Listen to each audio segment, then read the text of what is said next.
makosana monga tinalonjeza kunena zonoti payankho lina lilonse limene lingachoke kuboma pa nkhani yokhuzana ndi a Dr. Jane Ansah makamaka imene imazungulira masamba amchezomo ponena zoneti a Dr. Jane Ansah ndikuti akunyamula mkwanyanya wa anthu kupita ku Mangalande ku UK kumeneko pa ulendo oziwa wokha. Tibwera kuzafotokozera mayankho amene abomawo ayankha pa nkhani imeneyi. Ndenotu ena nkumatheka kumakhala mafunso kuti nkhani yake ikuyenda bwanji, chachitika ndi chani. Tifotokoze motere makosana kuti muitsate bwinobwino kupangira kwa anthu amene sanayitsate nkhaniyi. Kuyambira dzana kwakhala kukuzungulira nkhani masamba amchezomo. Nkhani imene mazakamba zonena kuti ku ofesi ya Vice President a Dr. Jane Ansah analemba kalata imeneyo anayilemba pa 11 December 2025 kufotokozera unduna wa Foreign Affairs kumeneko kuti apange madongosolo ndi cholinga choti a Dr. Jane Ansah akunyamuka kupita ku Mangalande. Ndipo tengera ndi kalata imeneyo amazafotokoza kunena zona kuti a Dr. Jane Ansah ndikuti akakhala kuyamba pa 26 December 2025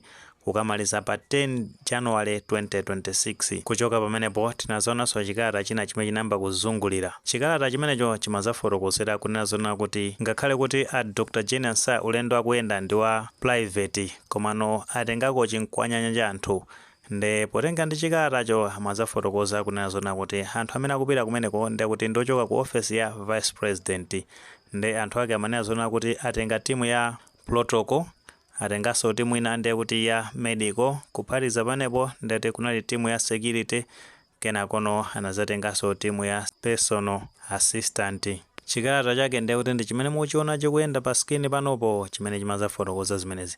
Ndamanena zoti in total anthu amene akupita kumeneko ndi anthu okwana 16 kuphatizapo ndekuti amene wa Dr. Jane Ansah. Kuchoka pamenepo ndete kuyambira dzulo kwakhala kuyenda chikalata chosonyeza budget. Chikalata chake chimene muchiona pa skini panopo ndi chimaonesa budget onena kuti amene wa Dr. Jane Ansah ndi timu imeneyi akhala akugwiritsa ntchito ndalama zimenezo kumbali ya ma air ticket, ma allowances a anthu amene apite kumeneko, komanso ndekuti ma expenses a hotelo ndi zina zotero. Ndipo tenga ndi budget imene matuluka pa ndalama zimene agwiritsa ntchito kumeneko zimaonesa zoti zimakwana 1.9 chakuti billion malawi kwacha, ndikuti approximately imakwana ndalama 2 billion malawi kwacha. Ndenotu kunabwera ma reactions osiyanasiyana kuchoka ku mabungwe komanso anthu osiyanasiyana pa nkhani imeneyi. Tibweresa ma reactions amene anthu amene anazayankhula mwa ena amene amayankhulapo podzudzula aboma pa nkhani imeneyi kunena zona kuti akuononga misonkho ya Malawi. Potengeranso ndi zimene anayankhula mtsogoleri wa dziko Professor Arthur Mutharika m'mbuyomo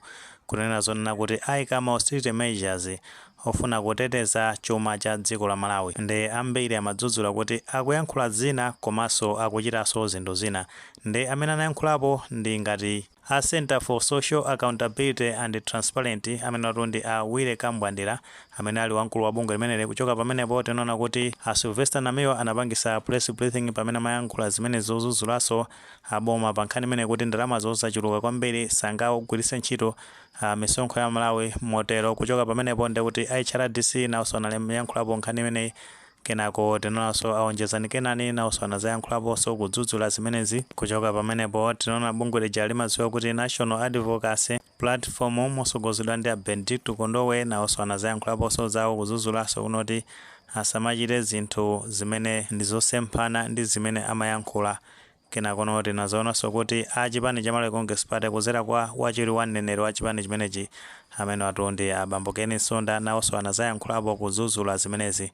Koma ngakhale MCP amadzudzula nawonso ankachitanso zinthu zofanana ndi zomwezi, koma poti ali ku opposition ndikuti akuyena kuyankhula ndithu monga ambali yotsutsa boma. Komano aboma payankho limene apereka pa nkhani zimenezi akunena zona kuti anthu asadalire chikalata chimenecho. Chikalata chimenecho nchabodza, sichinapangidwe ku ofesi ya boma ina iliyonse, chifukwa chonena kuti chilibe signatory kapena kuti chizindikiro china chilichonse chosonyeza kuti kalata imeneyo yachokera ku maofesi ya boma, which is true. Akuti ofesi inayonse ya boma sinalembe chikalata chimenecho. Komanso pa ndalama zimene aboma akonza kuti agwiritse ntchito kapena akuyembekezera zoti atha kugwiritsa ntchito, ndikuti pa zimene zikunenedwazo zonena kuti akonza ndalama zokwana 2 biliyoni kuti ayendera Dr. Genius kuti akunja zimenezo ndi zabodza. Mapeto ake alimbikitsa anthu kuti atsate ndondomeko zabwino zimene aboma anayika pofuna kupereka uthenga. Ati aboma anayika njira zambiri zimene amatha kupereka uthenga kuziwitsa mtundu wa Malawi. Ndi zikalata zimenezo zimayenda m'masamba amchezomo kapena zimene anthu amayankhulapozo ndi zabodza, anthu asazikhulupirire. Ndipo ofesi ya VP akunena zona kuti kumenekoko samachita zinthu mwanseri, akamachita china chilichonse amachita poyera. Chifukwa chimene amachitira zimenezi nchonena kuti ofesi ya Vice President imagwiritsa ntchito ma resources a boma, ndipo ofesi imeneyo ndozipereka kuchita zinthu poyera komanso motsata malamulo kapena kuti ndondomeko zimene amatsata pogwira ntchito za boma. Kuphatikiza pamenepo ndikuti akuzunzulanso pa uthenga wabodza umene unakhala kufalitsidwa m'masamba amchezomo kaya kuti ma media houses osiyanasiyana, omwe cholinga chake akuti unali kusokoneza kapena kuti kusocheretsa anthu powapatsa uthenga wabodza. Nkhani ina imene inazavuta ndinena kuti ulendo umenewu cholinga chake ndichonena kuti akapanga celebrate birthday ya a spouse a Dr. Genius.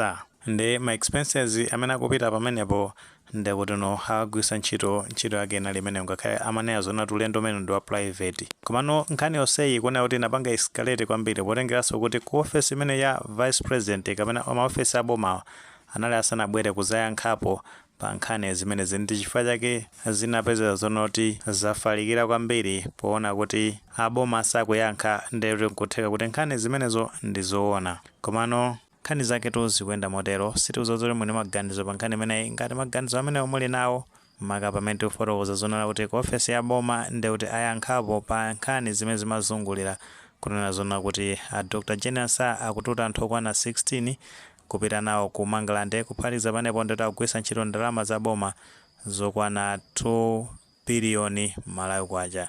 Ngati maganizo amene walipo mutha kutifotokozera comment section, koma tikamapereka tilemekezenso maganizo anzathu. Saiwale kupanga like video imene komanso panga subscribe channel chimene cha Fox Malawi News 18 chonga kuti nkhani zambiri zikamachitika ndikuti zitha kupezani mosavuta.